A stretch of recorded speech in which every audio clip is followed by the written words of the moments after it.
All right, hey everyone. I should be live. Welcome to another episode of Market Trading, or whatever the show is going to become. I don't stream on my channel all that often anymore. Oh, totally forgot to. Shit. Where is this coming from? Welcome to another episode of. There we go. Muted that. I got the wrong background on. Let me change that. Okay. Got it. All right. I'm gonna try to cover mostly the geopolitics stuff. We're not gonna look too much at the markets. I do have a co-host today to help me out with your questions and everything. Say hello to Gary Garrettson. Gary helps us out during the Unconfiscatable conference with audio and video stuff, mostly the video stuff, with the live streams that you see. Gary, want to unmute, say a quick hi, and then we'll get into the screen shares. What's going on? Hey, man.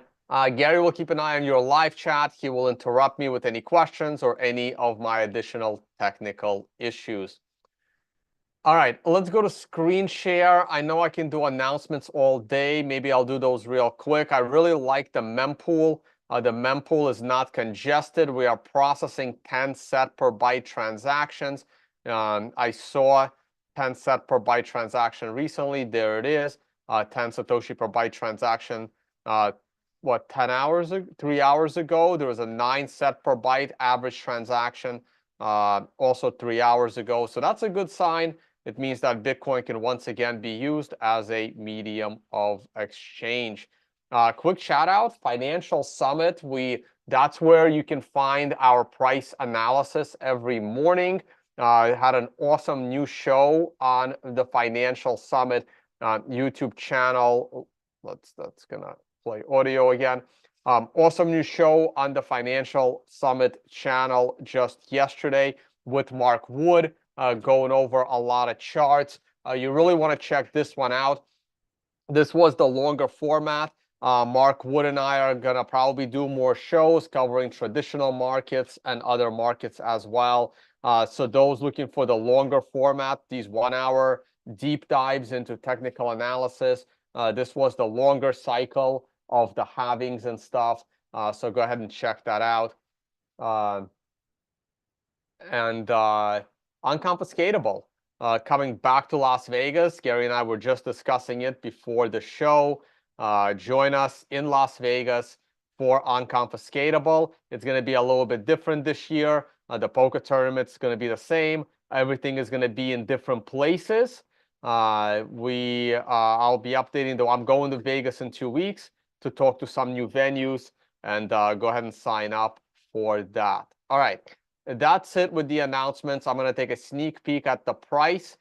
We are pulling back a little bit. We are at 65.5 right now. I am still very, very comfortable. I converted back to a 100% bullish position. The moving averages have crossed over. And here's where we are, pulling back a little bit today. For me, that is not a big deal so far. I plan to be in 100% long until we lose the long-term moving average. We came really close to the long-term moving average. Would have been nice to get in at a lower price, but I am getting ready for the big liftoff to the upside.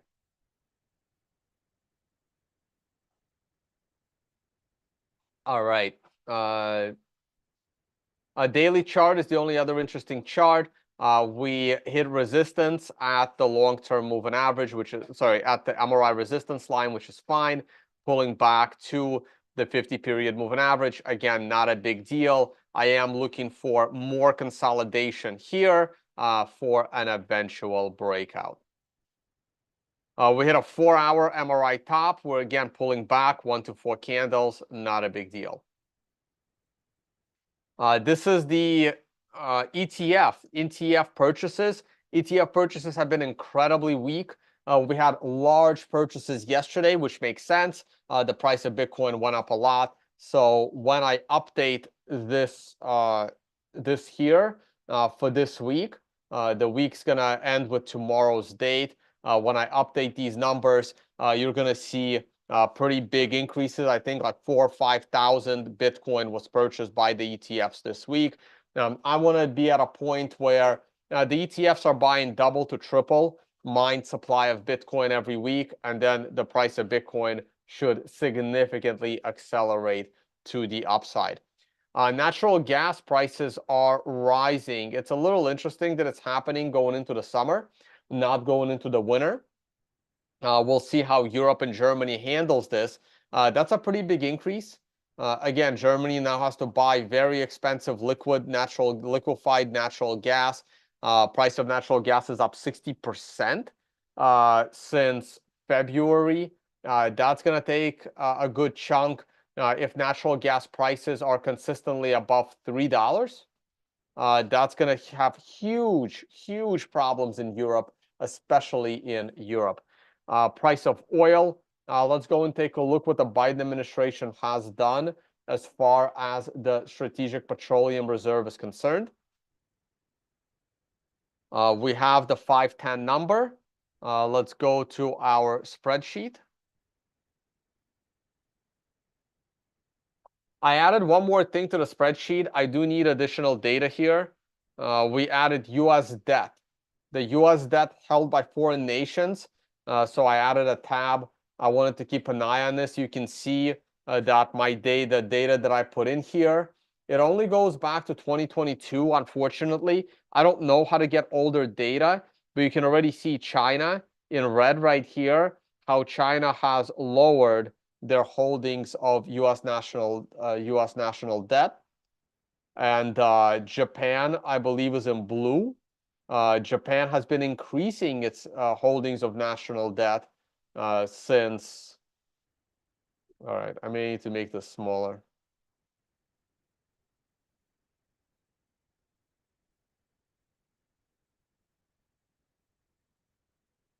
I'm gonna move some things around here.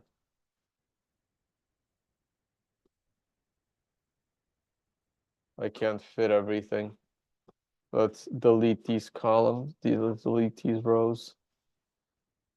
Yeah, there you go. That's better. Still.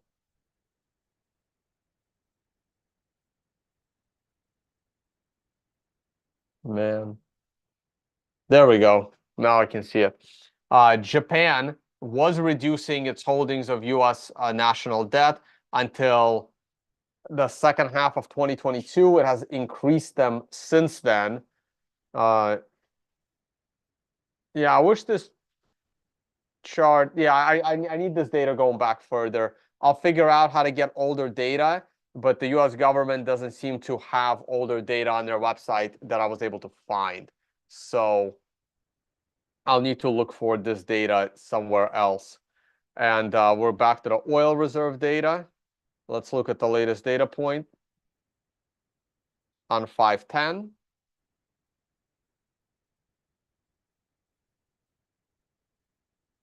The Biden administration continues to purchase Strategic Petroleum Reserve.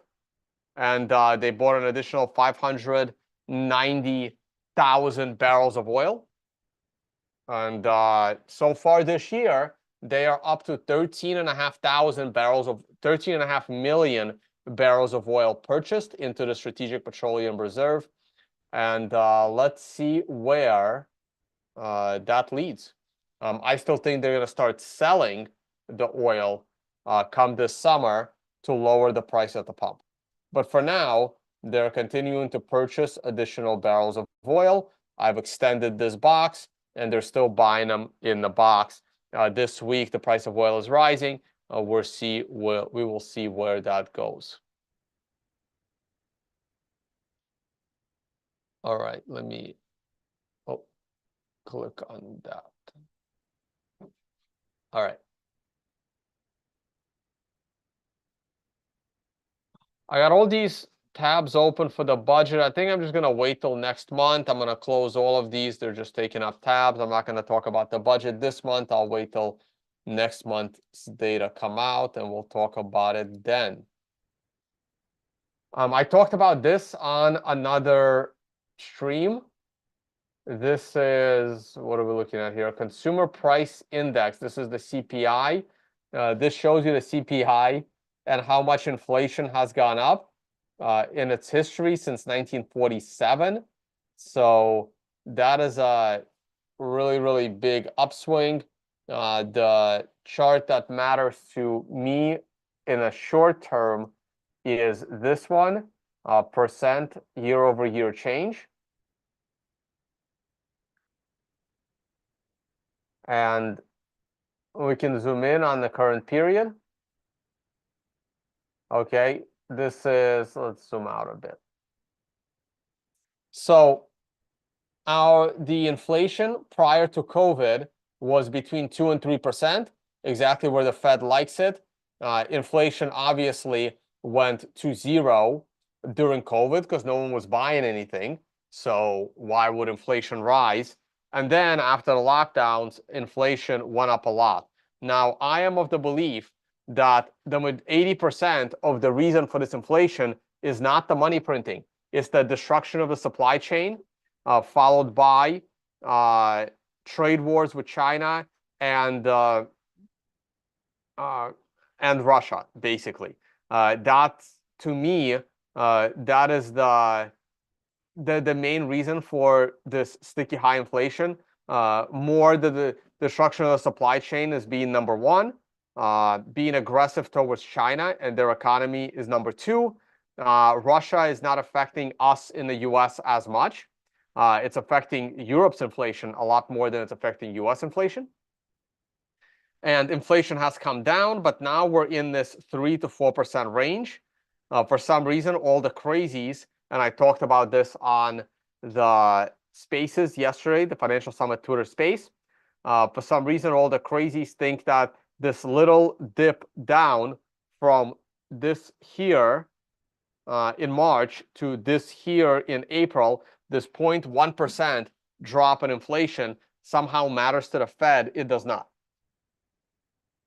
I do not believe the Fed is going to lower rates, but people seem to believe that the Fed is going to lower rates, and therefore the price of gold went up a lot, but we're on an MRI warning candle, so that should be topping next week. And the S&P hit a brand new all-time high. I've been saying the S&P is gonna get stupid upside, and that seems to be happening. All right, I'm done talking about the markets. The daily S&P is on an MRI top, and I misspelled the video title. Okay, I'll change it after. Thanks, Patrick. I don't think I can probably change it while I'm streaming. Let me do it. Let me see.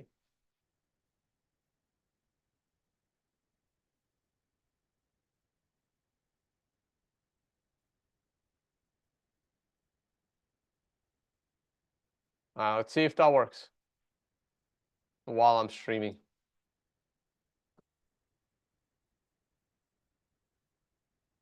Oh, how do I get back to watching the stream now? Shit. I can refresh and check it.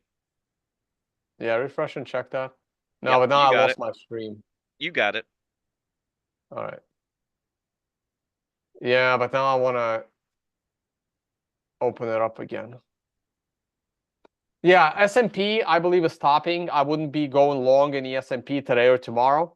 Maybe tomorrow, but not today. And yeah, and then we see from there. All right. So I'm done talking about the markets. Unless there's some kind of a super interesting question happening, I'm going to move on to the more interesting situations. And that interesting situation is, of course, taking place in Ukraine. So Russia has started its offensive from the north. I have discussed this many times. I will tell you my opinion, and I'll tell you my... Okay, so there's three things. This is why it's so complicated to talk about Russia, Ukraine. And how come this map... Oh, it might be an old map. Let me refresh. Oh, this is a 510 map. Yeah, no, that's no good. Hold on.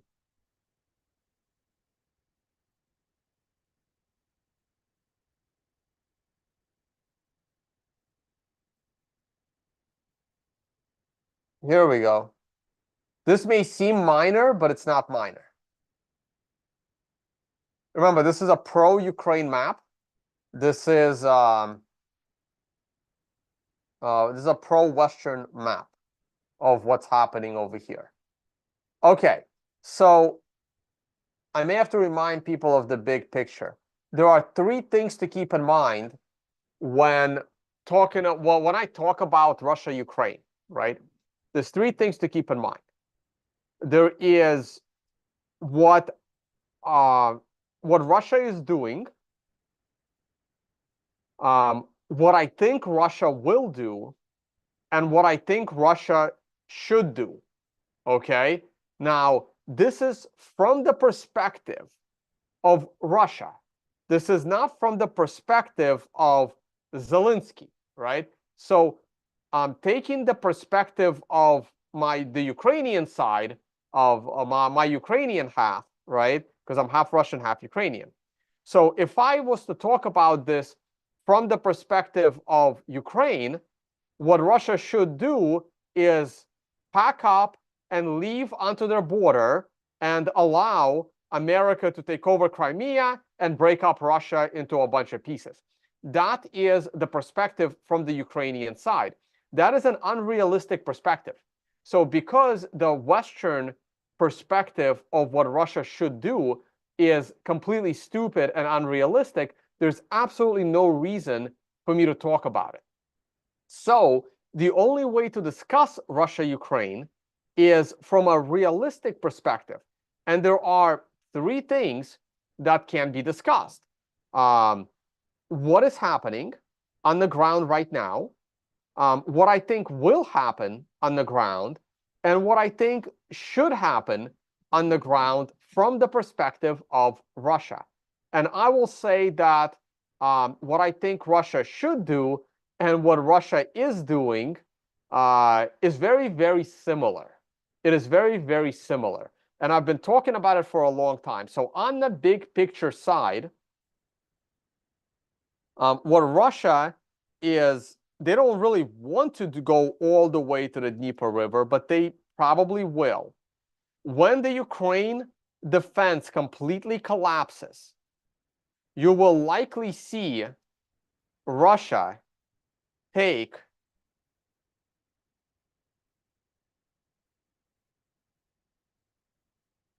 all this land.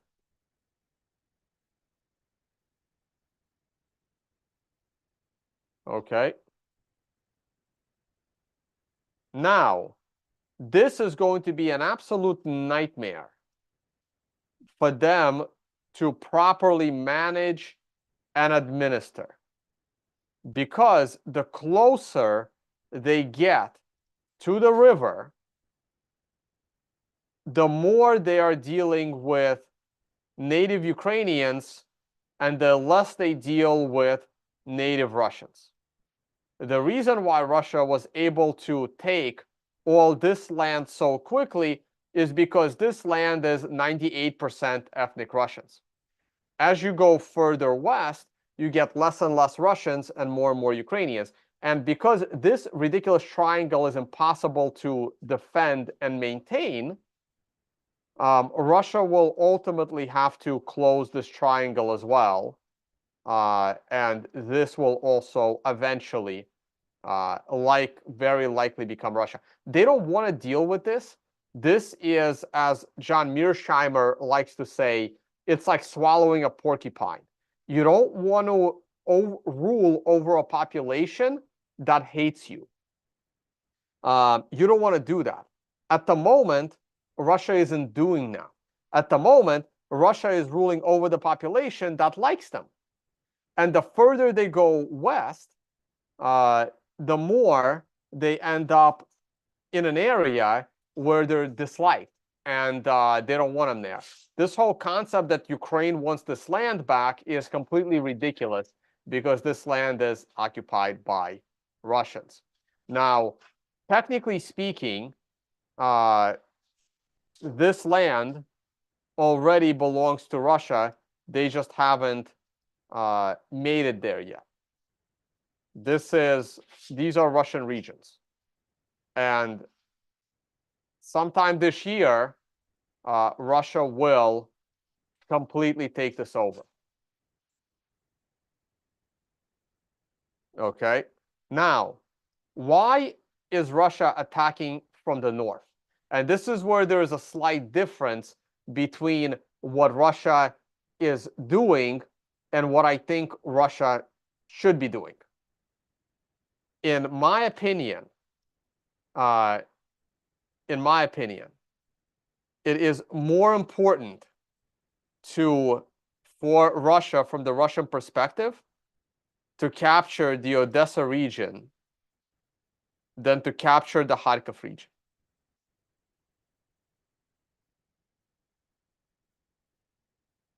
And in order to capture the Odessa region, they do have to capture the Nikolaev region as well, because it's in the way. Now, the reason why Russia started its offensive towards Kharkiv is because, for some dumb reason, Ukrainians decided to bomb and shell a city called Belgorod, which is a civilian city. And because Russian civilians were being killed in Russia, Russia had to do something to stop the shelling of their civilian city in Russian territory. So I personally do not believe that Russia has a plan to capture Kharkiv in the very near future. Kharkiv is Ukraine's second biggest city. While it is, I would say, 50-50 Russian leaning versus traditional Ukraine, Western Ukrainian leaning, capturing Kharkiv is going to be very, very difficult. Russia has already knocked out a lot of the infrastructure, like the electricity grid and stuff. So Kharkiv is possible to take. However, what I think is more likely to happen is Russia will open up another front in the Sumy region here. They're going to advance on the front towards Kharkiv here, but they don't have enough troops to enter Kharkiv. They're going to need like 500,000 troops in order to take Kharkiv, and they only have like 50 to 100,000 troops. That is nowhere near enough troops to try and take Kharkiv. But if they take the Sumy region, and this is the Sumy region is a lot less populated. So let's refresh this one more time. And again, taking the entire Sumy region is going to be very, very difficult. What I think Russia will try to do is they will try to advance from here and cut off Kharkiv. They are creating a buffer zone in the north here, once again, to prevent this city from being bombed. So then Russia will likely take this area here.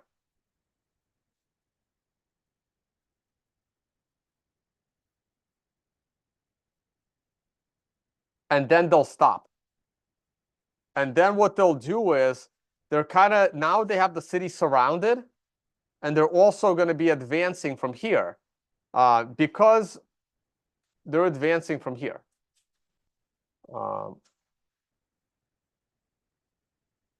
Ukraine has to pull so many troops.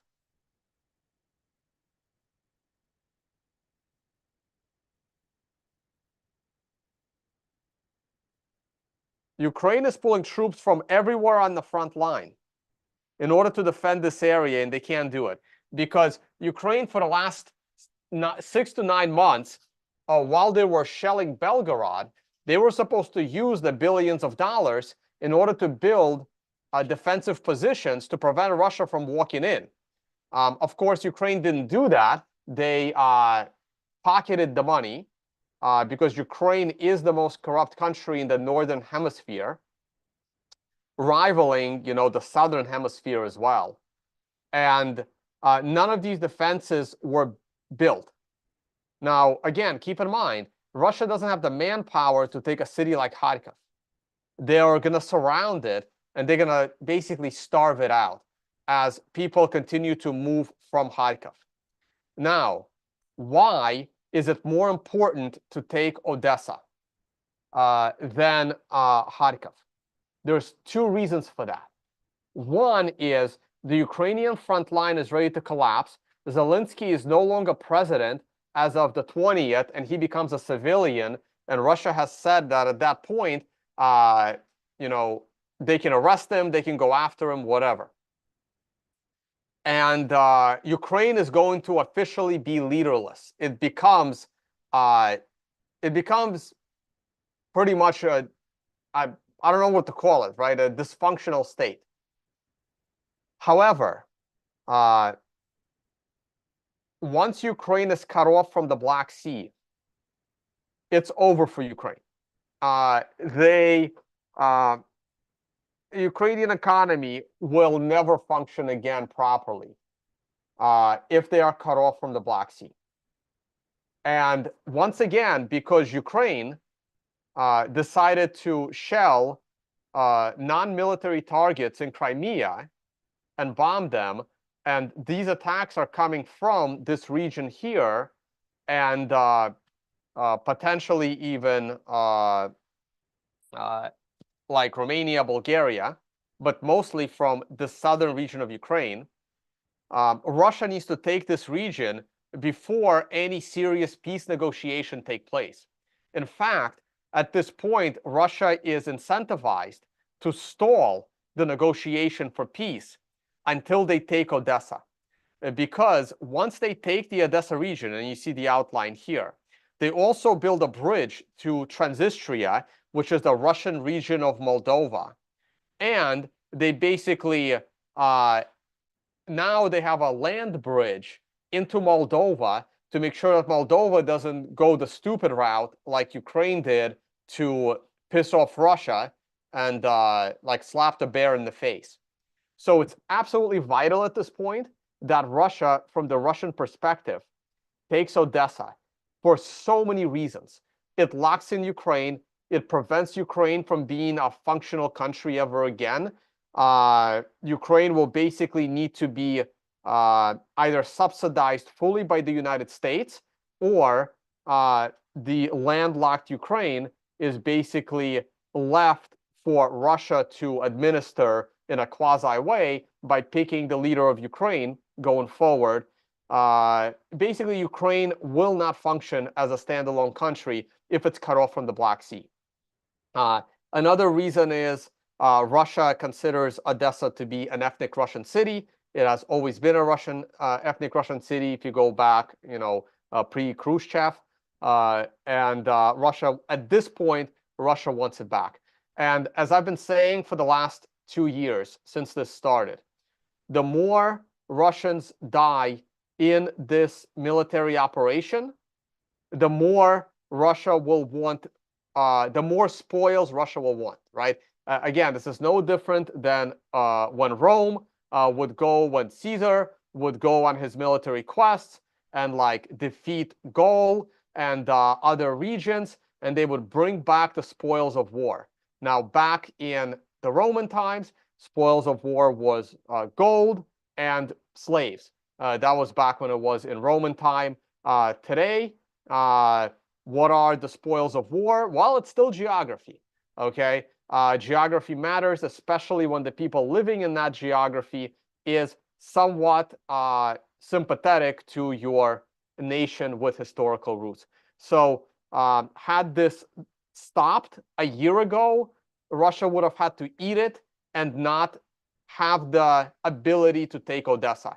At this point, I can't see this ending without Russia taking Odessa. They will demand Odessa in a peace negotiation, and as long as Ukraine is somewhat functioning and the United States is continuing to funnel money to Ukraine, they will reject the peace negotiation, saying Russia is asking for too much. They're now asking for land that they haven't even send a single military person to. They just want Ukraine to give up more of their territory. So Ukraine and America will reject Russian demand for Odessa.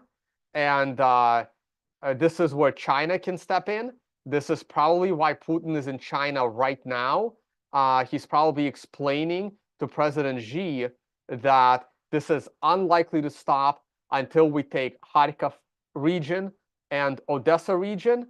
And then if we have to, if we get security guarantees that not a single Russian citizen will ever be, attacked again by a sanctioned state actor, right? Keep in mind, there is a difference between a terrorist act unsanctioned by a government, any government, whether it's Ukrainian government, the Lithuanian government, American government, whatever, French government, right? So the missiles that are firing into Russian territory like Belgorod are sanctioned by the government, either Ukrainian government plus the West or even a single government, right? There is we need to separate, some crazy guy that wants to shoot up a theater and a crazy guy that wants to shoot up a theater who was,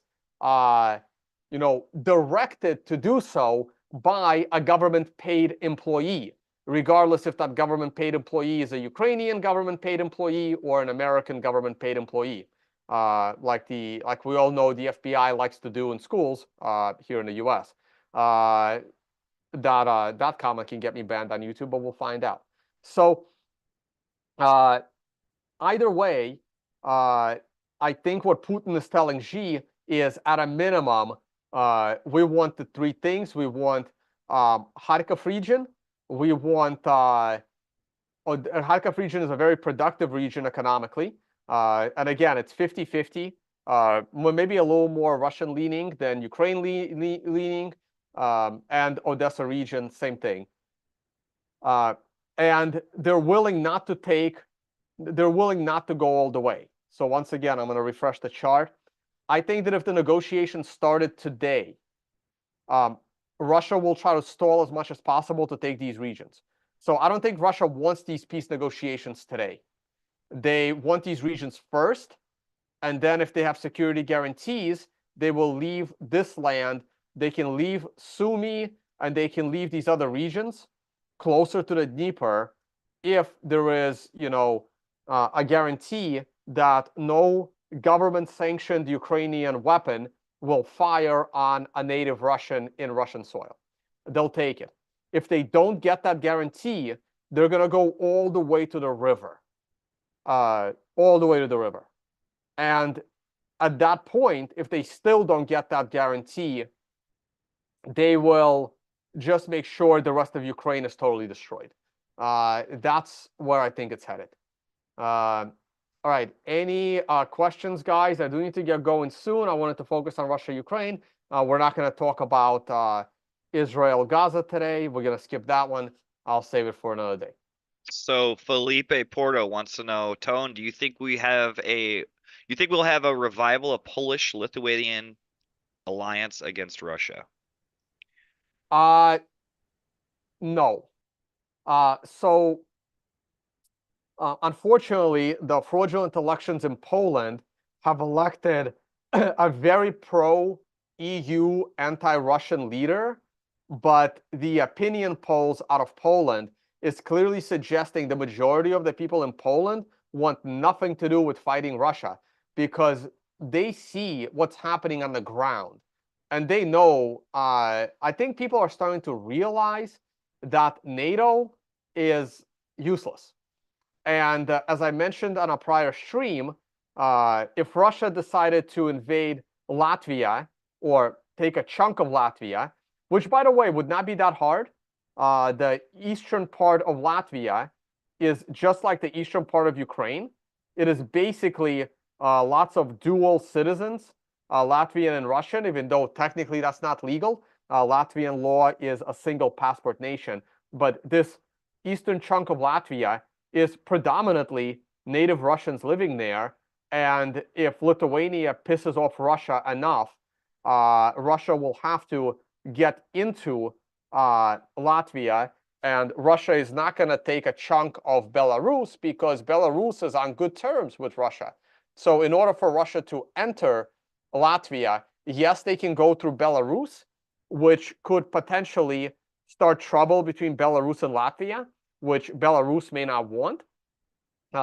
So in order for Russians to get into Lithuania, sorry, not Latvia, Lithuania, they would have to go through Latvia, and they may do it. And I think people are realizing, and I've said it before, the United States will not trigger Article 5 and go to nuclear war with Russia over Latvia and Lithuania. Okay, I bet you. Remember that? If you guys remember when what's his name? Secretary Austin. Austin questioned by Matt Gaetz. How do you spell Gaetz? This was the recent one. This is the, no, it's 2 years ago. Man, trying to find something on YouTube is now has become crazy. April 5th, 22. Great. Over Israel, over Gaza, pier. They spell pier. Pier.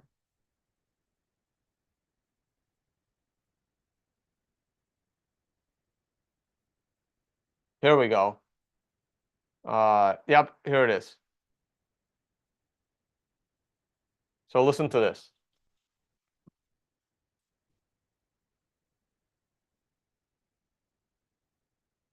Oh, I want the video. Where's the video? Ms. Locken just said there'll be about 1,000 Oh, here we go. U.S. service members operating a pier system off of Gaza. How many of them will have guns, Mr. Secretary? Well, typically, all of the service members carry guns, and they have the ability to protect themselves if challenged. So if someone shoots at our service members who are on the $320 million pier that we're building, you're telling me our service members can shoot back? They have the right to return fire to protect themselves. You think that that's the likely scenario? That's possible, yes. This is a very telling moment, Mr. Secretary, because you've said something that's quite possible that could happen, right? Shots from Gaza on our service members, and then the response, our armed service members shooting live fire into Gaza. That is a possible outcome here so that we can become the Port Authority, right? President Biden told the country that we weren't going to have boots on the ground. No, U.S. boots will be on the ground. You guys seem to be sort of saying that boots on a pier connected to the ground, connected to service members shooting into Gaza, doesn't count as boots on the ground? It does not. I think you're going to find the American people have a different perspective on that. And if we're going to have people shooting into Gaza, we probably should have a vote on that.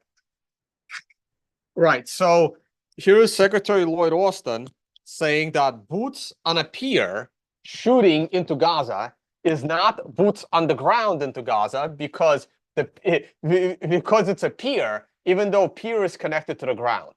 So if Secretary Lloyd Austin was, like, if I was one of those senators grilling Secretary Lloyd Austin about the US military, I would take this map of Europe, I would remove the names of these countries, and I would label them country A, country B, country C, country D. And let's say Latvia and Lithuania were countries E and F. And I would say, Secretary Lloyd Austin, can you please name the letter that represents the country of Latvia and Lithuania? Let's see if he knows where they are on the map, okay? And then I would ask him what the capital of those cities are. And my guess is he would not be able to answer those questions. And then the next question is, okay, so these are nations of NATO. I would assume he doesn't know where they are, okay? Because that's clearly not his job. And I would say, okay, so are you ready to surrender? Are you ready for, nukes to start flying, destroy Moscow and New York? Are you ready to give up New York for Moscow over a country you can't name on a map? Okay, so that's what I mean. So Lithuania is still trying to pick a fight with Russia. I don't know how. Lithuania maybe has, I don't know, 10,000 people in their military, maybe. So it's completely crazy. And Poland at this point is seeing the light. Poland wants nothing to do with this. The Polish government might want something to do with it, but the people certainly don't. Lithuanians seem to still be, for some crazy reason, picking a fight with Russia. And if it gets bad, I think Russia would go right through Latvia. They'll take a chunk of Latvia. Again, if Lithuania, a NATO nation, a nuclear-armed nation, Lithuania, starts to pose a threat to Russia, Russia is going to want a land bridge to their other piece of land right here, Kaliningrad. And I can certainly see this happening. I don't think Russia wants to do it, but is it possible? Yes. But is Lithuania and Belarus and Poland going to somehow threaten Russia? No, because remember, they're not even connected directly to Russia. So they would have to need Latvia's approval, and Latvia has been very, very quiet lately over the last year. We haven't heard a peep from Latvia, and we haven't heard a peep from Estonia after the first few months of this military conflict, because Estonia has found out real quick they're not in a position to do anything. Latvia is finding out real quick that they will be in a lot of trouble if they cause noise. Lithuania is not touching Russia, so they still kind of being a pain in the ass to Russia. But Poland has really quieted down.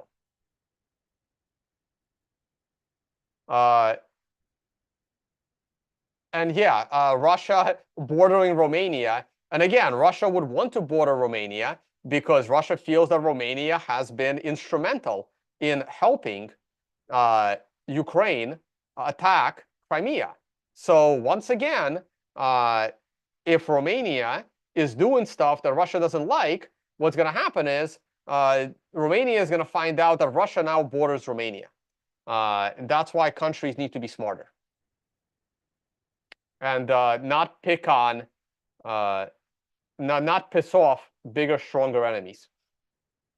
All right, guys. Any other questions, Gary? And otherwise, I'm going to get going. We got one from Alex, and it says, what does Tone think about the recent assassination attempt on the Czech guy? Yeah, that's really unfortunate. You never get an assassination attempt at like a really evil leader, which is the majority of the leaders we have. You only get assassination attempts at, good leaders, and they're generally successful. All right. Recently, I was in Tanzania when the president of Tanzania, in my view, was taken out over his COVID views.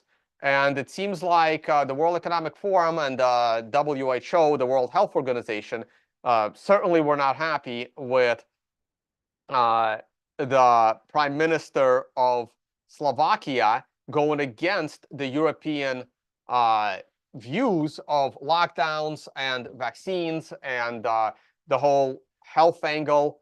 Slovakia has not been all too eager to for Ukraine as well. Czechoslovakia again has been huge supporters of Ukraine in the battle against Russia. But again, Czechoslovakia is further west. They're not touching this region. Slovakia is touching the region of Ukraine. Slovakia has claims on this land. They think some of this land belongs to Slovakia. Hungary has some claims on the land in the south. Oh, sorry. I'm sorry, Czechoslovakia. The Czech Republic, it has been very pro-Ukraine. Slovakia used to be one country. This was a very peaceful split of the countries, not like Yugoslavia. Yugoslavia was a giant violent disaster in the Yugoslavia split. Czechoslovakia split nice and peacefully. That's how countries should split. And hopefully the US has a peaceful split as well. And Slovakia was not as pro-Ukraine as some of the other countries are. But again, the closer you are, the more you're bordering Russia, the more careful you should be about, picking the right side from the start. Again, Ukraine picked the side in the start of World War II, and it's not the side they should have picked, basically. Remember, West Ukraine was on the side fighting with Hitler against Russia, and we saw that with the ridiculous parliament in Canada, where they were honoring the Nazi from the SS battalion fighting against the Russians. Yeah, they forgot to mention that he was fighting with the Nazis against the Russians during World War II. And yeah, it's unfortunate. It was a very good leader.